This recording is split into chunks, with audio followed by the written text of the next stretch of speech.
మనిషి జీవితంపై కళల ప్రభావం ఉంటుందా? జ్యోతిష శాస్త్రం కళల గురించి ఏం చెప్తుంది? ఎవరైనా మరణించినట్లు కలలు వస్తే అవి దేనికి సంకేతం? వంటి అనేక అంశాలు ఈరోజు మనం ఈ వీడియోలో తెలుసుకుందాం. హాయ్ ఫ్రెండ్స్, నిద్రలో ఉన్నప్పుడు మన చుట్టూ ఏం జరుగుతుందో తెలియదు. గాఢ నిద్రలో మాత్రం అప్పుడప్పుడు కలలు కంటాం. కలలు అంటే అదొక వింత ప్రపంచం. మనకు వచ్చే కళలను చాలా వరకు పట్టించుకోం. మరికొన్ని గుర్తుండవు కూడా. మరణించిన ఆత్మీయులు, బంధువులు, మిత్రులు ఒక్కోసారి మన కలలో కనిపిస్తుంటారు. మామూలుగా కలలను పట్టించుకోం, కానీ ఆత్మీయులు కలలో కనిపిస్తే మాత్రం ఎక్కడో చిన్న బాధ, ఏంటో అన్న భయం, అసలు దీనికి సంకేతం ఏంటని కొందరు తెగ ఆలోచిస్తుంటారు. గతించిన మన ఆత్మీయులు కలలో కనిపిస్తే సాధారణంగా పూర్తి ఆరోగ్యంగా కనబడతారు. అనారోగ్యంతో మరణించిన మన బంధువులు సంపూర్ణ ఆరోగ్యవంతులుగా మన ముందు ప్రత్యక్షమవుతారు. వారిలో ఉన్న అనారోగ్యాలు కనపడవు. అలాగే మరణానికి ముందు ఉన్న దానికంటే ఎక్కువ యవ్వనంగా కనిపిస్తారు. ప్రఖ్యాత సైకాలజిస్టులు చెప్పిన ప్రకారం అయితే ఆత్మీయులు కలలో కనిపిస్తే విజిటేషన్ డ్రీమ్స్ అంటారు. అయితే దీనికి మానసిక, ఆధ్యాత్మిక కారణాలు ఉన్నాయి. ఇందులో మానసిక కారణాలు 30% అయితే ఆధ్యాత్మిక కారణాలు 70%. కుటుంబంలోని ప్రియమైన వ్యక్తి చనిపోతే వారి గురించి మనసులో కొంత ఆందోళన చెందుతారు. అలాగే బ్రతికున్నప్పుడు వారితో ఎక్కువగా గడపలేదని, గౌరవం ఇవ్వలేదనే అపరాధం, విచారం కలిగించే అనుభూతికి గురి కావడం మానసిక కారణం. ఇలాంటివి మనసులో ఉండే అచేతనంగా ఉన్నప్పుడు కలలో వారు దర్శనమిస్తారు. అలాగే ఆధ్యాత్మికంగా 2 కారణాలు ఉన్నాయి. మరణించిన ఆత్మీయులు మనం కష్టాల్లో ఉన్నప్పుడు సహాయం చేస్తారు. వివిధ సందర్భాల్లో మనల్ని కాపాడే ప్రయత్నం చేస్తారట. కొందరు మాత్రం పగ సాధించడానికి ప్రయత్నిస్తారట. ఆధ్యాత్మిక పరిశోధనల ప్రకారం 65% మంది సహాయపడితే కేవలం 30% మంది మాత్రమే పగ సాధిస్తారు. మిగతా 5% మాత్రం కళల ద్వారా వారి వారసులకు సందేశం ఇస్తారట. ఈ కళ ద్వారా మన ఆత్మీయులు ఒక సందేశం చెప్పాలనుకుంటారట. అది కూడా శుభవార్తే చెబుతారట. పైలోకాల్లో ప్రశాంతంగా ఉన్నామన్న సమాచారం కూడా చెబుతారు. ఇలాంటి కళల గురించి భయపడాల్సిన అవసరం లేదు. కానీ అప్పుడప్పుడు జరిగే ప్రమాదాల గురించి ముందే హెచ్చరించడానికి కూడా ఆత్మీయులు కలలోకి వస్తుంటారట. ఒకే కళ 3 సార్లు పునరావృతమైతే దాన్ని ఆధ్యాత్మికంగా పరిగణిస్తారు. మరణించిన ఆత్మీయులు సాధారణంగా కుటుంబ సభ్యులను సంప్రదించడానికి ప్రయత్నిస్తారు లేదా కలలో దర్శనమిస్తారు. వీళ్ళు తమ వారికి ఏదో చేయాలని భావిస్తారు. చనిపోయిన వ్యక్తులు కలల ద్వారా సంభాషించడానికి వీలవుతుంది. మేల్కొనే సమయంలో సంప్రదించడానికి వారు ప్రయత్నించిన ఆ భావాలను అర్థం చేసుకోలేం. అందుకే నిద్రావస్థలో ఉన్నప్పుడు కలలో కనిపించి మనసుతో సంభాషించి సందేశాలను ఇస్తారట. మనిషి జీవితంపై కళల ప్రభావం ఉంటుందా? జ్యోతిష్య శాస్త్రం కళల గురించి ఏం చెప్తుంది? ఎవరైనా మరణించినట్లు కలలు వస్తే అవి దేనికి సంకేతం? వంటి అనేక అంశాలు ప్రతి ఒక్కరూ ఖచ్చితంగా తెలుసుకోవాలి.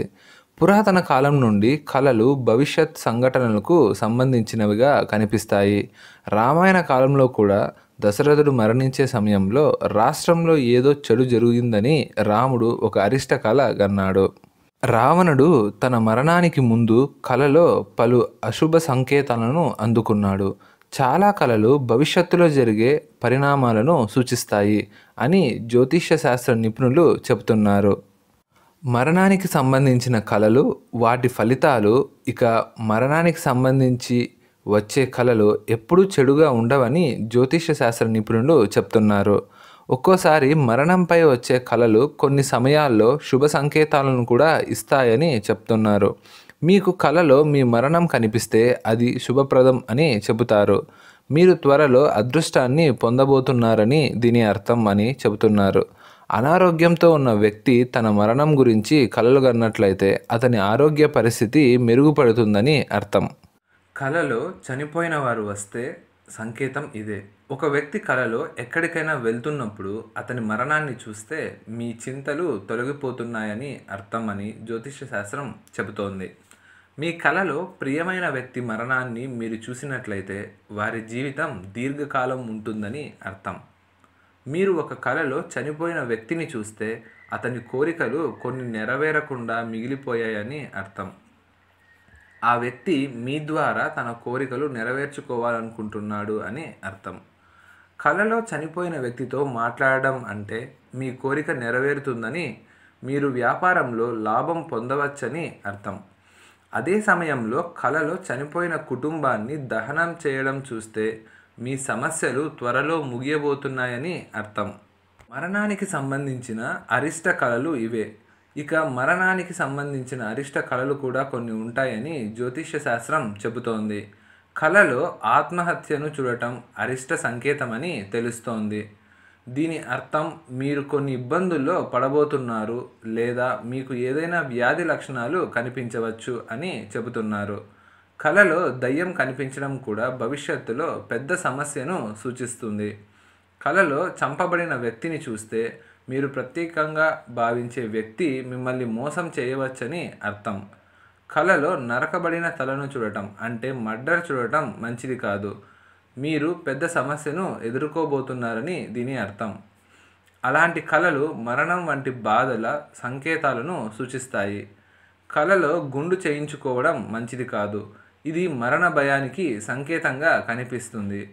కలలో నూనె రాసుకోవడం, గాడిదపై కూర్చున్నట్లు కనిపించడం భవిష్యత్తులో మృత్యువు వంటి బాధలకు సంకేతం. ఎప్పుడో ఒకసారి కాకుండా పదే పదే మరణం లేదా దహన సంస్కారాలు కలలు కనడం కొన్ని సమయాల్లో చాలా కష్టాలను సూచిస్తాయి. స్వప్న శాస్త్రం, గరుడ పురాణం ప్రకారం చనిపోయిన బంధువులను కలలో చూడటం చాలా ముఖ్యమైన కళ. కొన్నిసార్లు సంక్షోభం గురించి హెచ్చరించడానికి మరణించిన వారి బంధువులు కలలో కనిపిస్తారు. మీ కలలో చనిపోయిన కుటుంబ సభ్యులను దారుణమైన స్థితిలో చూస్తే వారి ఆత్మ ఇంకా తిరుగుతూనే ఉందని అర్థం. మీకు అలాంటి కలలు వస్తుంటే మరుసటి రోజు మీరు ఒక పేద వ్యక్తికి సహాయం చేయాలి. అలాంటి కలలు చాలాసార్లు కనిపిస్తే ప్రతి అమావాస్య రోజున ఏదైనా ఆలయానికి వెళ్ళి నేరుగా దానం చేయాలి. ఒక కుటుంబ సభ్యుని కలలో కలవడం ఒక శుభ సంకేతం. కలలో ఒక కుటుంబ సభ్యుడి మరణం అంటే రాబోయే సమయంలో మీకు కొన్ని శుభవార్తలు రాబోతున్నాయని అర్థం. ఈ శుభవార్త ఏ రంగానికి సంబంధించినదైనా కావచ్చు. చనిపోయిన కుటుంబ సభ్యుడు కలలో సంతోషంగా కనిపిస్తే వారు మీతో సంతోషంగా ఉన్నారని, మిమ్మల్ని ఆశీర్వదిస్తున్నారని అర్థం. అలాంటి కళ మీరు చేయాలనుకున్న ఏ పనిలోనైనా విజయం సాధిస్తుందని సూచిస్తుంది. కలలో ఎవరి మరణాన్ని వాళ్ళు చూడటం మీకు మంచి సంకేతమట. దీనికి అర్థం మీరు సుదీర్ఘ జీవితాన్ని గడపబోతున్నారని అర్థమని తెలిపారు. మీరు ఏదైనా సమస్యతో పోరాడుతుంటే మీరు అన్ని సమస్యల నుండి విముక్తి పొందుతారట. దీనితో పాటు మీ జీవితంలో కొన్ని పెద్ద మార్పులు జరగబోతున్నాయని అర్థం. మీరు మీ కలలో ఏదైనా వ్యక్తితో బాధపడుతున్న వ్యక్తిని చూస్తే లేదా అనారోగ్యంతో ఉన్న వ్యక్తి మరణాన్ని మీ కలలో చూస్తే అది మీకు హానికరం కాదు. ఎందుకంటే అలాంటి వ్యక్తిని కలలో చూడటం అంటే అనారోగ్యంతో ఉన్న వ్యక్తి ఆరోగ్యంగా త్వరలో మెరుగుపడుతుందని అర్థం. మీ కలలో మరణించిన మీ తండ్రిని చూడటం సానుకూల సంకేతం. మరణించిన మీ తండ్రితో మాట్లాడటం లేదా మీ తండ్రిని కలలో చూడటం శుభప్రదం. ఈ కళ అంటే మీ జీవితంలో ఆనందం వస్తుందని ఈ కళ ప్రకారం అర్థం. ఈ వీడియో మీకు నచ్చినట్లయితే లైక్ చేయండి, షేర్ చేయండి. మరిన్ని ఇంట్రెస్టింగ్ వీడియోస్ మిస్ కాకుండా ఉండాలంటే ఛానల్ని సబ్స్క్రైబ్ చేయండి.